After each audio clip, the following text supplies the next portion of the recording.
Muy buenas tardes para todas las personas que se conectan en el día de hoy a través de Instagram. Vamos a dar comienzo al en vivo del día de hoy.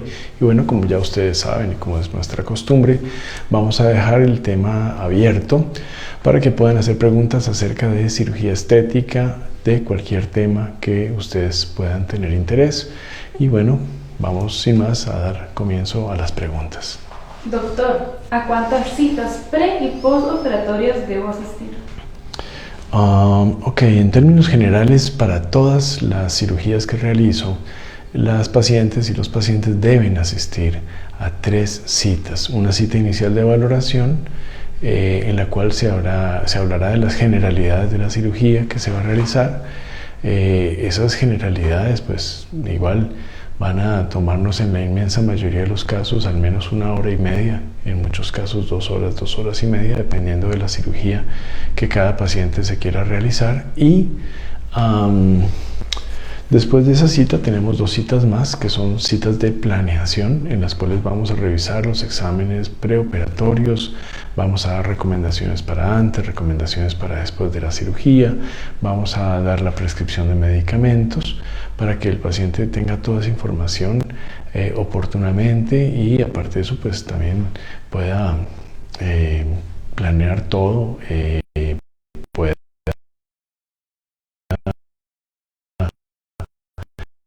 tener un presupuesto completo, incluso de la que listo. Y el día anterior a la cirugía hacemos la última cita de planeación, la cual vamos a hacer la marcación preoperatoria.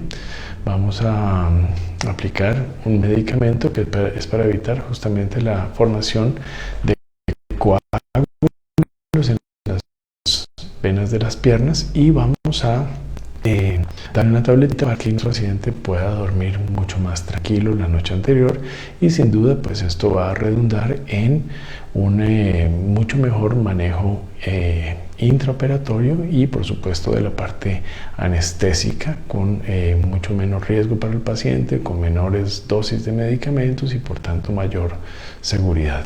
En el posoperatorio usualmente me gusta ver al paciente al día siguiente de la cirugía. Algunas veces pues habrá alguna ligera excepción dependiendo de asuntos de la agenda, etcétera, pero usualmente vemos al paciente al día siguiente, y solemos ver al paciente semanalmente el primer mes a mes y medio. Luego las citas empiezan a distanciarse más o menos a 2-3 semanas dependiendo del tipo de cirugía, y procuramos hacer un seguimiento por lo menos el primer año de los pacientes. La única cita que el paciente paga es la cita de valoración inicial. Las otras citas de planeación, las citas de planeación no se pagan. ¿Por qué? Porque sin planear algo yo no puedo operar, y probablemente si cobráramos esas citas de planeación, muchos pacientes intentarían saltar esas citas para no tener que pagarlas, y eso llevaría a comprometer los resultados. Y por otro lado, pues las citas de control están incluidas en el precio de la cirugía, y entonces pues no tienen costo, y eso nos permite dar un seguimiento prolongado sin que el paciente tenga que preocuparse de que tiene que pagar cada vez que el paciente viene a cita con nosotros. De esa manera pues le damos un seguimiento todas las veces que sea necesario, incluso si el paciente necesita ser visto no solamente una vez a la semana, sino 2 o 3 veces a la semana, podrá venir con nosotros en ese periodo postoperatorio sin ninguna preocupación de costos adicionales por esas citas. Doctor, nos pregunta, ¿usted realiza reducción de areolas? ¿De areolas? Sí, claro. Sí, hacemos reducción de areola. En muchas pacientes las areolas pueden ser un poco grandes, y digamos que puede tener cierta desproporción para el tamaño del busto. Entonces es una cirugía que la hacemos con frecuencia, muchas veces como un complemento de cirugía de aumento mamario con implantes, y en muchas ocasiones también como parte de los procedimientos de reducción o levantamiento de senos. Doctor, ¿se puede operar a todo el mundo? ¿Qué impide que uno no se pueda realizar una operación? Wow. Bueno, es una pregunta bastante amplia. Podría abordarse desde diferentes puntos de vista, desde el punto de vista de la salud general del paciente, pues habrá ciertas enfermedades en las cuales no es conveniente realizar cirugías estéticas, cirugías que no son necesarias, como la inmensa mayoría de las cirugías que realizo. Entonces no es prudente ir a arriesgar la salud o la vida de un paciente por hacer una cirugía que es meramente cosmética.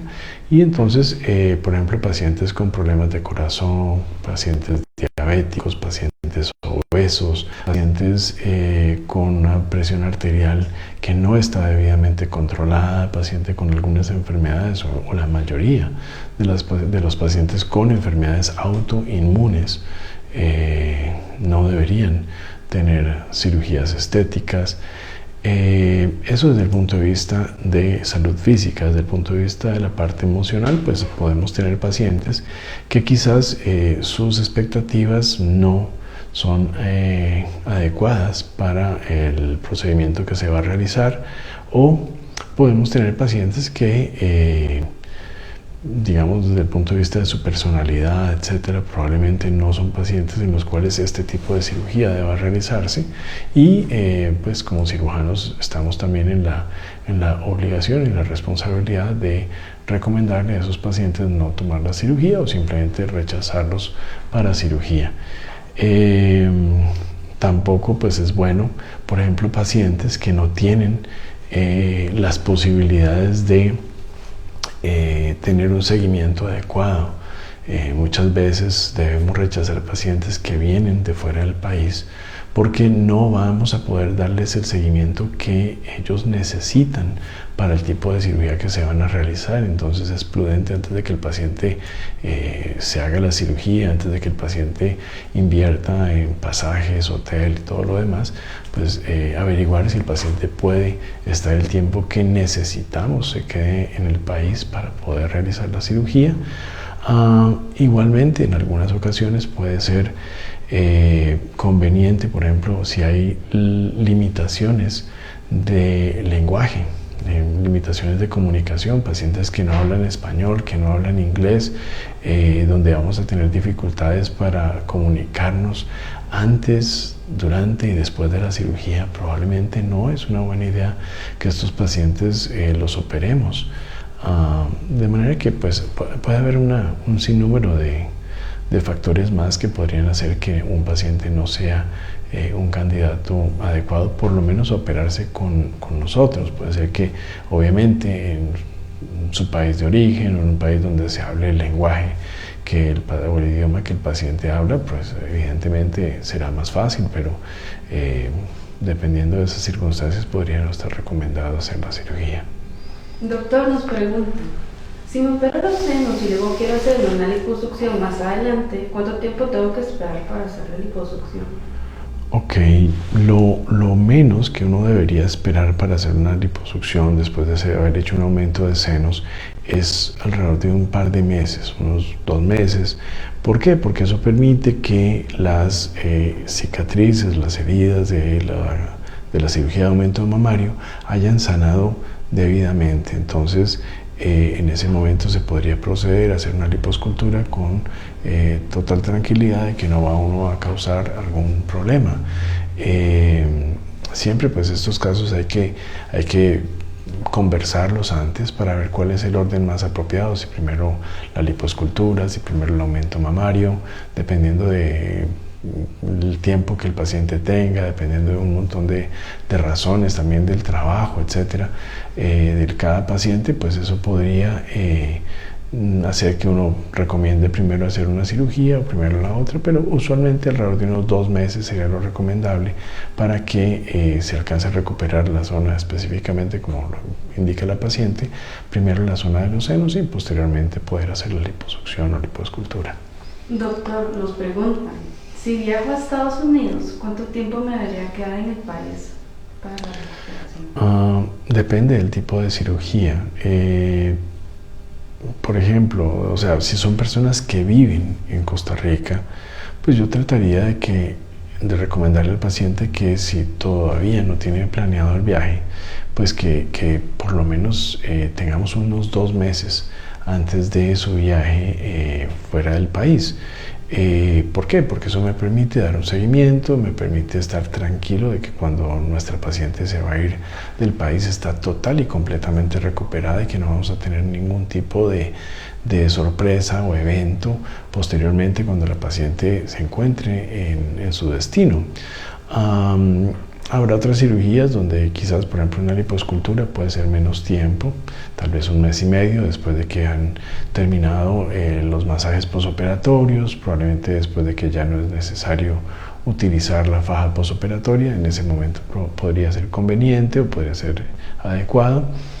Habrá otras cirugías donde, digamos, cirugías de rejuvenecimiento facial, podría ser que a las 3 semanas o al mes más o menos.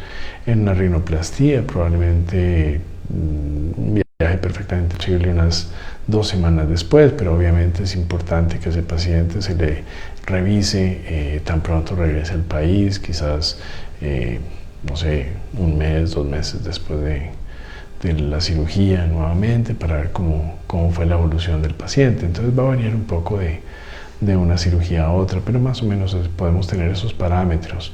En la inmensa mayoría de cirugías grandes, quizás 2 meses después para que el paciente pueda recuperarse debidamente. Por ejemplo, eso aplica también para los levantamientos de senos, las reducciones mamarias y las abdominoplastías, que son cirugías que tienen una recuperación un poco más lenta, y entonces 2 meses le permitirán al paciente recuperarse completamente y que tanto el paciente como yo estemos tranquilos a la hora de que el paciente viaja. Doctor, nos preguntan, ¿por qué no hace abdominoplastias a pacientes que se han hecho otro procedimiento como una liposucción? Específicamente es con la liposucción. Cuando el paciente tiene una liposucción en la misma zona, vamos a entender primero un detalle. La liposucción y todas estas cirugías no son procedimientos inocuos. Causan algunos daños en estructuras anatómicas, y entonces vamos a suponer que esta mano, el grosor de esta mano es la piel y la grasa que tiene el paciente bajo esa piel. Más abajo estarían los músculos. Entonces en la liposucción vamos a pasar con una aguja y vamos a sacar la grasa que hay aquí. Pero a la hora que hacemos eso, vamos a maltratar, vamos a dañar arterias, venas, vamos a dañar la circulación que se encuentra por dentro de esa piel.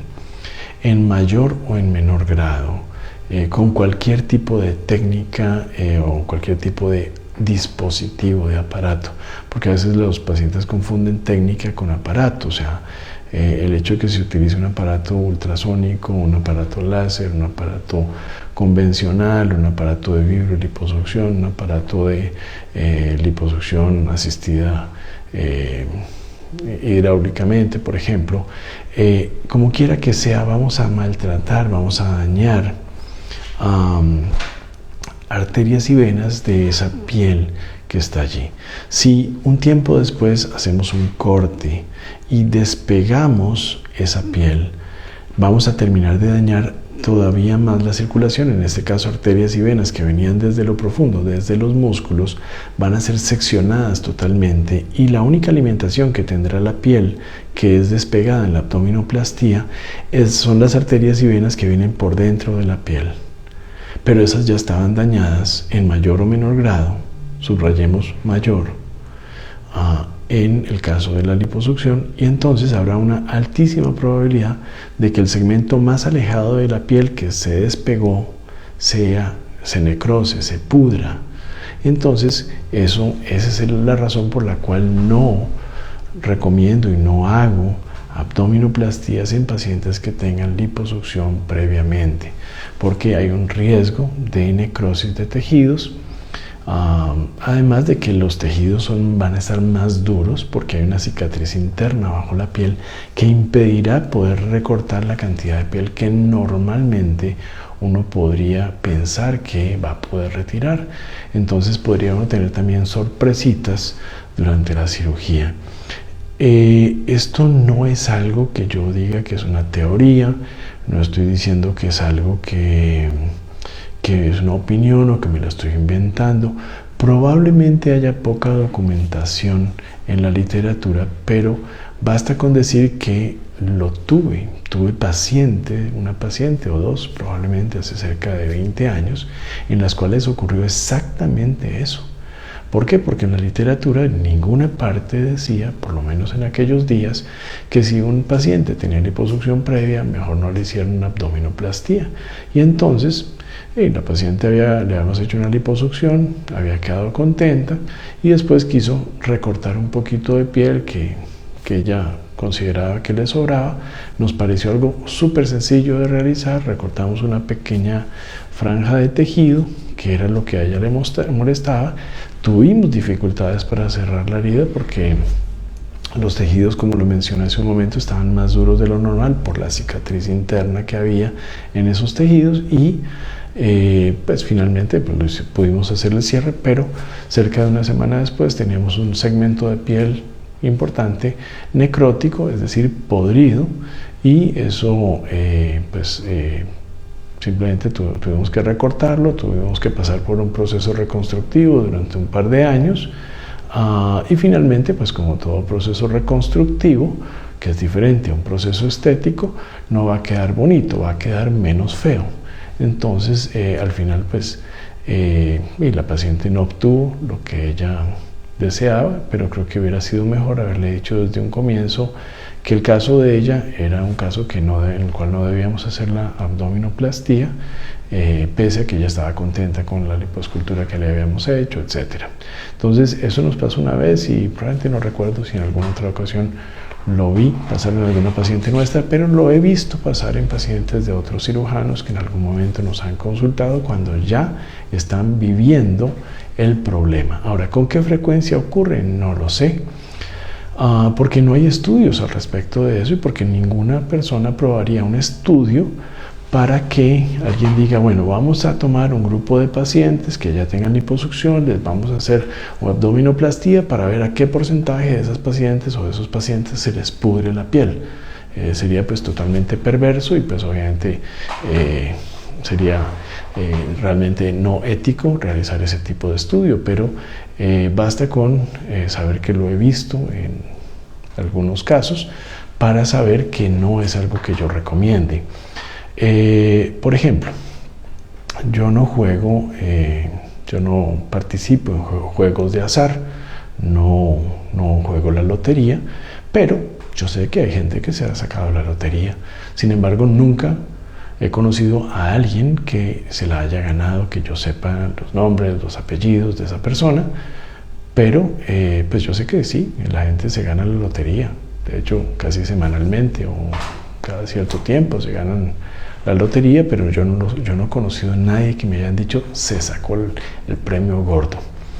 Pero sí he conocido pacientes, varios, que sí han tenido necrosis de tejidos en donde se han hecho una abdominoplastía y previamente se han hecho una liposucción. Por tanto, yo puedo estar seguro que es más fácil tener una necrosis de tejidos después de una liposucción que sacarse el gordo navideño. Doctor, nos pregunta, ¿se puede hacer un levantamiento de senos y a la hora de poner el implante si se desea de un mayor tamaño? Sí se puede, pero yo no lo realizo. La razón es probablemente similar al caso anterior. Mi aproximación es diferente. Yo usualmente prefiero hacer primero, en estos casos, la cirugía de levantamiento de senos y después, cuando los senos ya están en su puesto, cuando ya están donde deben estar, procedemos, eso significa meses después, al menos unos 6 meses después, procedemos a poner los implantes mamarios. ¿Por qué esa aproximación? Bueno, es en una parte similar a lo que mencioné anteriormente. Por un lado, cuando se hace la colocación de un implante, siempre vamos a despegar por detrás de la glándula mamaria toda la circulación principal del pezón y la areola de la paciente. Vamos a cortar la mayor parte de la circulación de esa zona y nos vamos a quedar con alguna circulación que pues sí tiene cierta importancia, pero no es la circulación más importante que nutre el seno y especialmente el pezón y la areola. Entonces, sí, al mismo tiempo que ponemos un implante, hacemos un levantamiento de senos. En el levantamiento de senos vamos a necesitar recortar piel.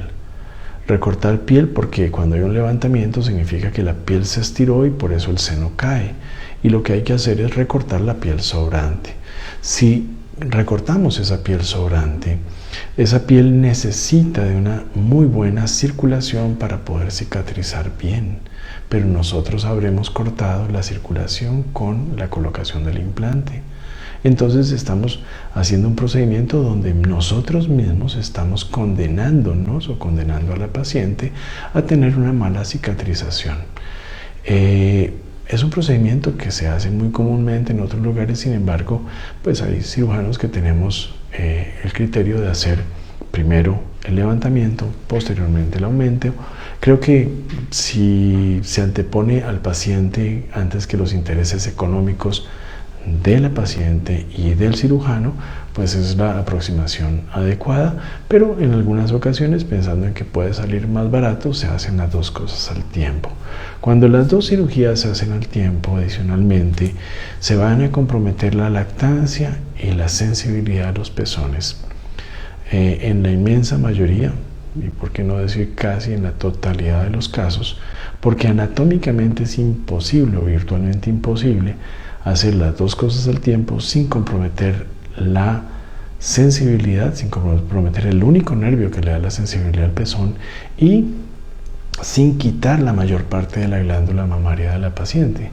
Entonces la paciente va a perder lactancia, va a perder sensibilidad, mientras que si hemos acomodado primero el seno, hemos levantado el seno y lo hemos puesto donde debe ser, conservando probablemente todo el volumen mamario de la paciente, redistribuyéndolo, poniéndolo en una forma adecuada y luego ya sabiendo cuál es el tamaño que quedó el seno de la paciente, poner el implante más apropiado para ese seno y para esa paciente, pues también desde el punto de vista estético es superior.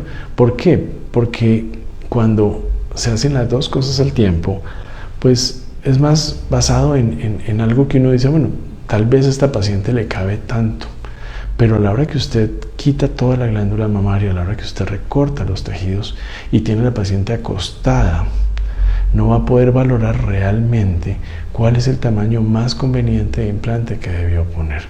Y por otro lado, hay una costumbre, no sé, es un tip que se nos da a los cirujanos cuando hacemos las dos cirugías al tiempo, y es que usualmente uno no ponga un implante del tamaño que usualmente pondría, sino que ponga uno más pequeño y que no recorte tanta piel como normalmente recortaría. ¿Eso qué significa? Que estamos haciendo las dos cirugías al tiempo, pero no estamos poniendo el implante que debería ser, estamos poniendo algo más pequeño para no generar tanta tensión en las cicatrices, pero estamos poniendo algo que no va a llenar el seno debidamente y probablemente lo que más le va a faltar es llenado en el polo superior. Y segundo, no estamos recortando la cantidad de piel que deberíamos recortar, por tanto el seno va a seguir estando caído. Entonces vamos a hacer de que estamos haciendo, pero no vamos a hacer las cosas bien. De manera que prefiero hacer el levantamiento primero, posteriormente la colocación del implante, y en muchos casos nos ha ocurrido que después de que hemos hecho el levantamiento, conservando la totalidad del tamaño del busto de la paciente, nuestra paciente después nos dice: doctor, menos mal que le hice caso porque el tamaño que me quedó es perfecto, no necesito ponerme el implante. Y eso es por supuesto mucho mejor.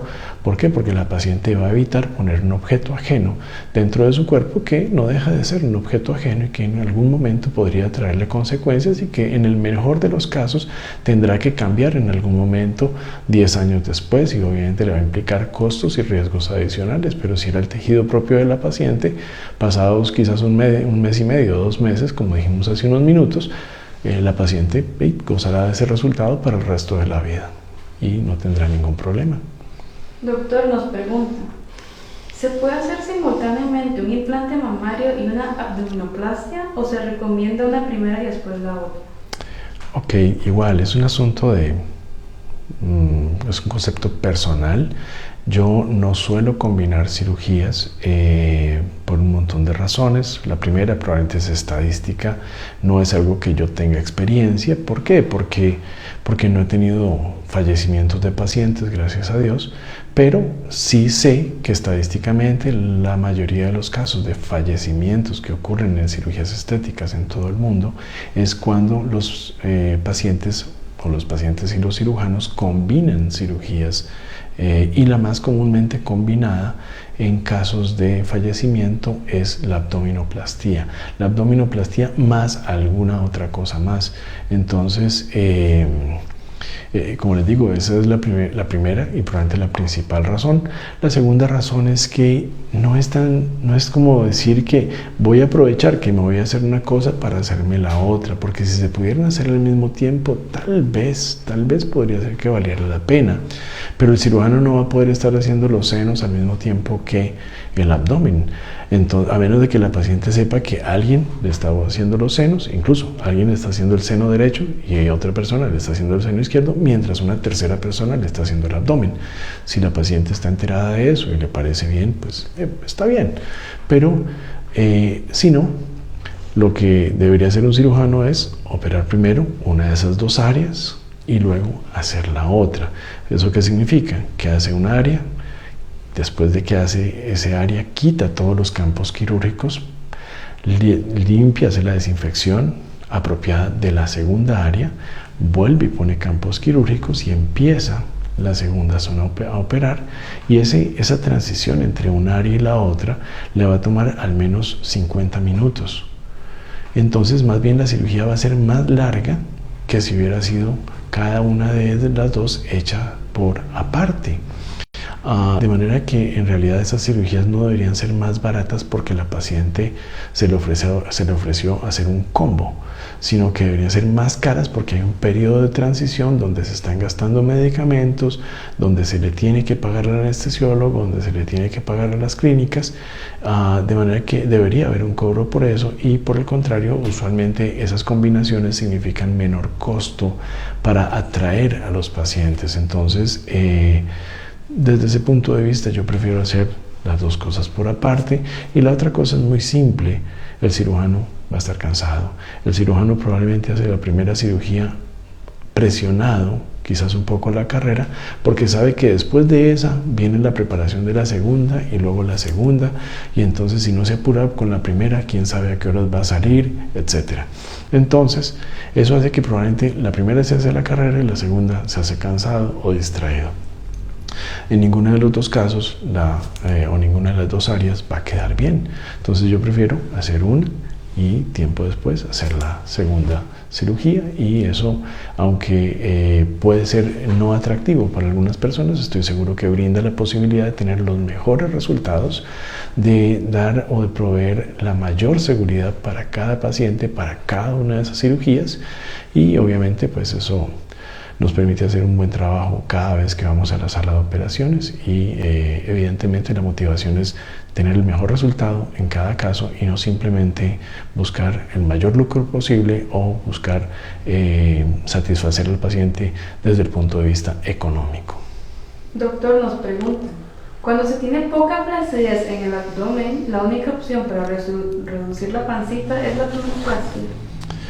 Si hay flacidez en el abdomen, pues hay casos donde es muy leve y es importante a veces, obviamente, la valoración por parte del cirujano. Porque hoy en día, lamentablemente, como, no sé, tal vez es parte de nuestra civilización, la gente se la pasa viendo imágenes, se la pasa viendo fotografías de una y de otra persona, incluso cada vez con menos ropa. Entonces es muy fácil compararse. Pero a la gente se le olvida que esas fotografías que ven son adulteradas, que así como la inmensa mayoría de las fotografías que vemos hoy en día ponen filtros, la gente pone filtros en la fotografía del perfil de todas estas aplicaciones, pues la paciente debería decir, bueno, esa paciente se ve muy bien, pero seguro que es un filtro. pero la paciente se compara a sí misma contra la foto filtrada de otra persona y cree que esa otra persona tiene una anatomía maravillosa. Entonces empieza a criticarse a sí misma y entonces cosas que son normales son vistas como anormales. Entonces es común que veamos en nuestra consulta pacientes que no tienen flacidez, que tienen una piel de una consistencia normal, que no es como tomar una pieza de hule tensa o una pieza de metal, sino que tiene una consistencia de piel normal, pero la paciente o el paciente creen que eso es flacidez y que eso necesita ser corregido. Entonces, si el caso es muy leve, puede ser que no necesite más que la opinión médica, donde el médico le dice, vea, lo que usted tiene es normal.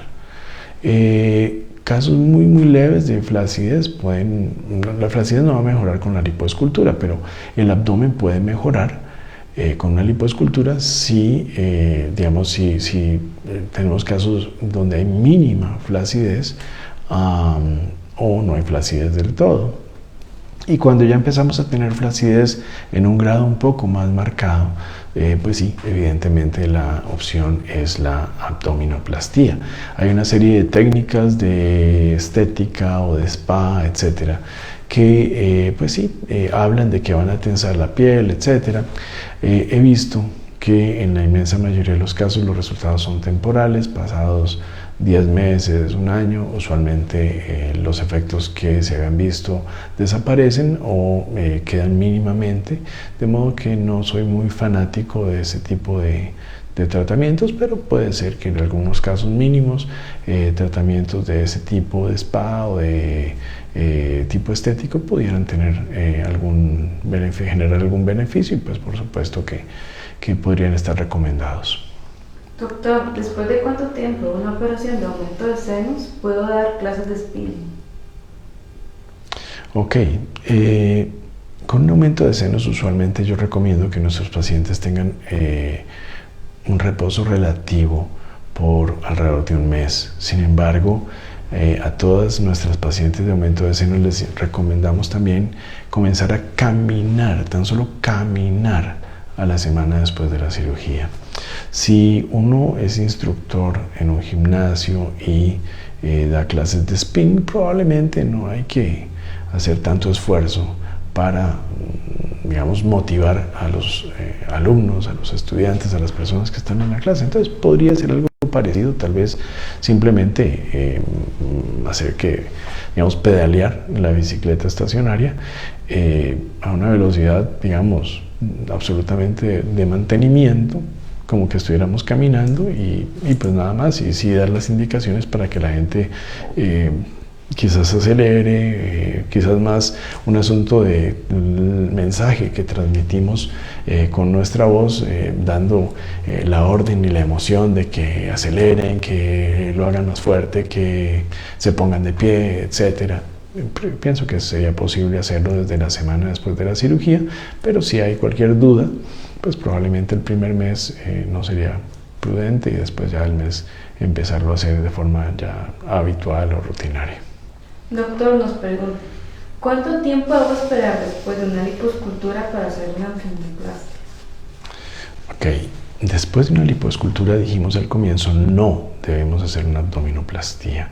Yo no lo recomiendo, lo dijimos, va a generarse en algunos casos, muy probablemente, y no sé en qué porcentaje, pero sí sé que va a ocurrir, va a generarse una necrosis de tejido, van a podrirse tejidos. La otra cosa es que se haga una liposucción pues, muy a medias, y vamos a decir que a medias es una exageración. Y entonces, si se hace un poquito de liposucción, pues podría uno hacer una abdominoplastía. Incluso hay gente que combina aparentemente las dos cosas, pero estoy seguro que es casi un simulacro, porque se van a dañar, como decíamos, arterias, venas, y eso podría tener complicaciones serias, irreparables, irreversibles. Por lo tanto, yo no recomiendo ni combinar las dos cirugías al mismo tiempo, porque sé que en ese caso la lipoescultura tendría que ser sumamente limitada y igual que otras cirugías, una liposcultura solamente tiene posibilidad de obtener, de proveer el mejor resultado posible la primera vez que se hace. Entonces, si hacemos una liposcultura a medias al mismo tiempo que una abdominoplastía, pues cuando la hagamos de verdad después, no va a quedar bien, porque ya hemos generado una cicatriz bajo la piel que impedirá que la segunda liposcultura quede bien. Ahora, no es prudente hacer una liposcultura primero o antes que una abdominoplastía. Lo que sí hemos hecho en muchos casos, y es nuestra aproximación cuando es necesario, es hacer una abdominoplastía primero cuando la piel tiene toda su circulación en la piel que vamos a despegar, está intacta la circulación, las arterias y las venas de esa piel, y entonces el riesgo de necrosis es muy poco. Y después, tiempo después, cuando ya se ha recortado la piel que sobraba, la piel que está flácida, al menos 1 mes y medio, pero ojalá al menos quizás unos 3 meses a 3 meses y medio después de la abdominoplastía, podemos hacer la liposucción. Y voy a completar algo que mencioné un poquito de lado hace un rato. La liposucción no va a mejorar la flacidez, pero no la va a causar tampoco. Entonces, si ya hicimos la abdominoplastía y recortamos la piel que sobraba, podemos hacer la liposucción posteriormente y la piel no va a quedar floja. Es algo que hemos hecho, no sé si centenares de veces, tal vez decenas o más de 100 veces, sí lo hemos hecho, y sabemos que funciona bien, que no va a quedar la piel flácida. El que diga lo contrario es porque no lo ha hecho. De manera que esa es la aproximación que yo hago cuando es necesaria, cuando se justifica. Primero la abdominoplastía y al menos 1 mes y medio, pero ojalá 3 meses y medio después la liposcultura, y eso permite tener los mejores resultados de ese patrón corporal que uno pudiera alguna vez imaginarse, y adicionalmente con la mayor seguridad, es decir, el menor riesgo posible de complicaciones. Doctor, nos preguntan, ¿usted realiza reconstrucción de mamas después de una mastectomía? No la realizo. Hicimos durante nuestro entrenamiento, posteriormente hicimos algunos casos en forma privada, pero estos casos no se hacen casi en práctica privada acá en el país, porque la mayoría de las pacientes van a los hospitales de la Caja Costarricense del Seguro Social, y entonces la experiencia que yo al menos puedo tener en esto es muy poca, de manera que no es algo que yo haga. La hemos hecho algunas veces en pacientes que son amigos cercanos, familiares de pacientes nuestras, pero aún así creo que en ese sentido hay personas en el país con mucha más experiencia en eso y que sin duda pues van a ofrecer una mejor posibilidad y mucho más segura que la que puedo dar yo. Doctor, nos preguntan, ¿puede llegar a haber pérdida de sensibilidad si se realizan 2 cirugías al mismo tiempo? Aún si se hace una sola cirugía, puede haber pérdida de sensibilidad en cualquier zona que se opere.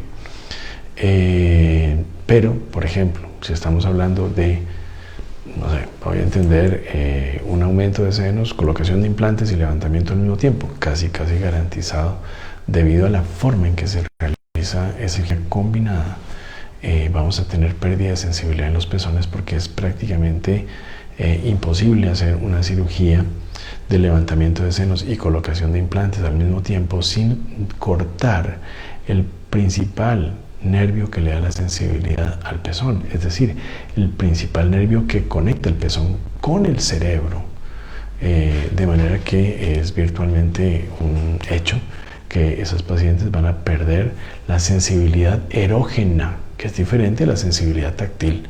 Son cosas totalmente diferentes. Es diferente que a una persona le toquen un hombro a que le toquen un pezón. Totalmente diferente. Entonces la paciente podría decir, sí siento algo, pero es como que le estuvieran tocándome el hombro o la espalda o un codo.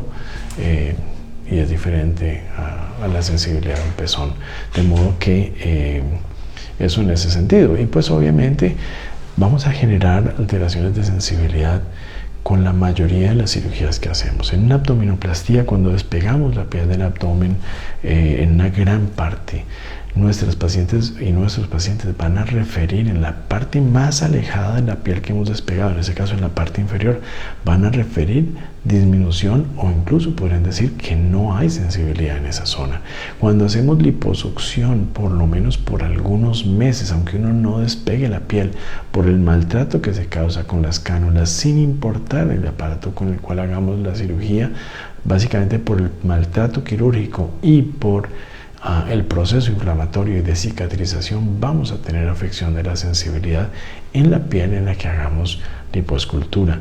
Cuando hacemos una rinoplastía, sea cerrada, sea abierta, vamos a despegar la piel y vamos a maltratar probablemente algunos nervios y vamos a tener alteraciones de sensibilidad muchas veces en el dorso de la nariz, en la punta de la nariz. Cuando hacemos levantamientos de senos, vamos a despegar piel en algunas zonas, y aunque con la técnica específica que yo uso para hacer levantamiento, la reducción mamaria, podemos conservar desde un punto de vista anatómico la sensibilidad erógena de la areola y del pezón. Vamos a despegar la piel en las partes periféricas y nuestras pacientes de levantamiento de senos van a decir: doctor, por aquí no siento, o por aquí no siento, pero aquí sí, uy, sí, aquí sí.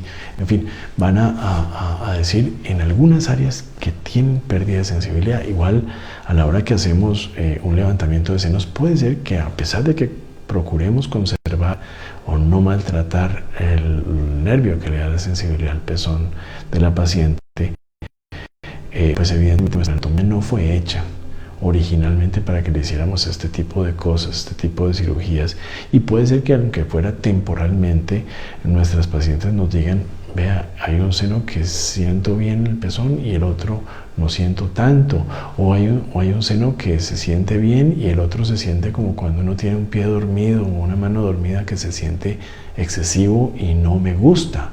Entonces podemos tener, por supuesto, alteraciones de sensibilidad, básicamente porque no fuimos hechos para que nos hicieran este tipo de cosas, y por más cuidadoso que sea el cirujano, y se lo puedo asegurar, les habla un cirujano en extremo cuidadoso, por más cuidadoso que sea el cirujano, vamos a tener alteraciones de sensibilidad. Si el paciente no acepta, no está dispuesto a aceptar pérdidas o alteraciones de sensibilidad en la parte que se va a operar o en algunas zonas vecinas a la zona operada, ese paciente no debería realizarse nunca una cirugía estética.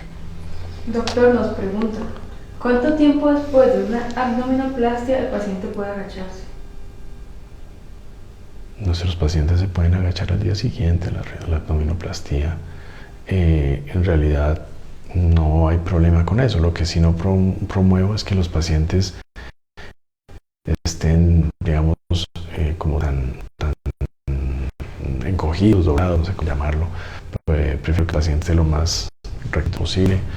Una técnica quirúrgica empleo, pero más bien hay otras personas que le dicen al paciente que tiene que dormir semisentado, con un cojín debajo de las rodillas, etcétera, que no es necesario en la forma en que yo realizo la cirugía, pero nuestros pacientes considero que podrían agacharse. Obviamente que un paciente recién operado del abdomen probablemente le va a doler un poco hacer ese tipo de movimientos, pero considero que sería posible al día siguiente, y estoy seguro que muchos o algunos de nuestros pacientes de abdominoplastia lo habrán hecho en los primeros días después de la cirugía. Doctor, nos preguntan: ¿cuánto tiempo después de una lipoescultura el paciente puede realizar un viaje? Ok, vamos a ver. Usualmente en mis pacientes, antes de la cirugía, yo procuro averiguar ese tipo de detalles. Si el paciente va a hacer un viaje, para que el paciente nos permita tener el seguimiento posoperatorio adecuado, pueda tener los masajes posoperatorios adecuados, y eso significa que podamos tener el primer mes y medio después de la cirugía para llevar a cabo todas estas cosas. Pero a veces ocurre que hay alguna situación imprevista donde el paciente nos dice: doctor, es que me tengo que ausentar por alguna razón, tengo que salir del país, y entonces pues usualmente yo no recomendaría que lo hagan en la primera semana, pero si es totalmente necesario. Probablemente a partir de la segunda semana se podría, estoy seguro que en algunos de nuestros pacientes habrá pasado, pero le decimos al paciente que procure, ojalá que el viaje no sea muy largo, no sean de muchos días, y que tan pronto regrese al país, pues venga a cita de control y además continúe con sus masajes posoperatorios.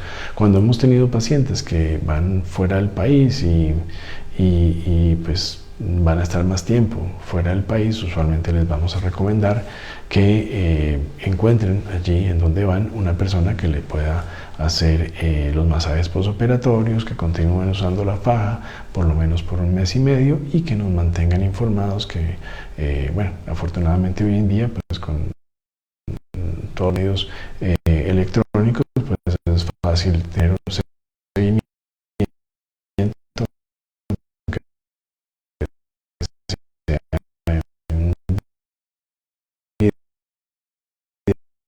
o con fotografías Recomendación para el dolor de pezones luego de una cirugía de aumento mamario. Ok, de muchas cosas. Las pocas veces que he visto pacientes con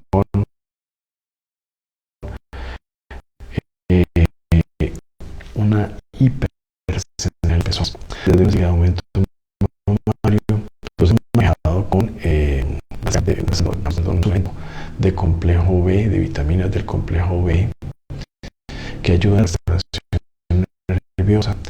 Y en algunas pacientes estamos procurando que las pacientes digamos el pezón y la areola periódicamente a diario intencionalmente estimulando eso va a acelerar un poco la restauración de los pezones de las pacientes. Seguro que se han dicho a lo largo de los años diferentes zapatos y cosas, pero la mayoría de las veces la experiencia con este tipo de cosas es muy variable. Tener que simplemente procuro ir a lo que donde hay una evidencia científica mucho más clara y menos corrompible, porque obviamente cuando se habla de aparatos siempre hay digamos que unos intereses económicos de todo esto, pero básicamente las vitaminas del complejo B y la estimulación de la zona sin duda pueden llevar a una recuperación más rápida. Igualmente muchas veces podría estimularse con cambios de temperatura, frío, calor, etcétera, y eso sin duda que va a ayudar a recuperar la sensibilidad normal de la zona. Doctor, ya para ir cerrando, ¿nos regala los números de teléfono y la ubicación de la clínica, por favor? Sí, claro. Nuestra clínica está ubicada en San José, Costa Rica, Sabana Sur, de la Torre Universal, 200 metros al sur y 200 metros al oeste. San José, Costa Rica, Sabana Sur, de la Torre Universal, 200 metros sur, 200 metros oeste. Los números de contacto son el 2296-6644, 2296-6644, el 2291-6655, 2291-6655 y el correo electrónico cirugíaplástica@gmail.com, cirugíaplástica@gmail.com. Igualmente estaremos dejando esa información abajo para que ustedes la puedan tener. Y bueno, si no hay más preguntas, vamos a darles las gracias a las personas que nos han escrito, vamos a darles las gracias a ustedes por sacar el tiempo para vernos y bueno, como siempre, los estimulamos a que nos envíen más preguntas que con muchísimo gusto estaremos respondiendo en futuros en vivos. Y bueno, sin más, muchas bendiciones para todos y que Dios los cuide.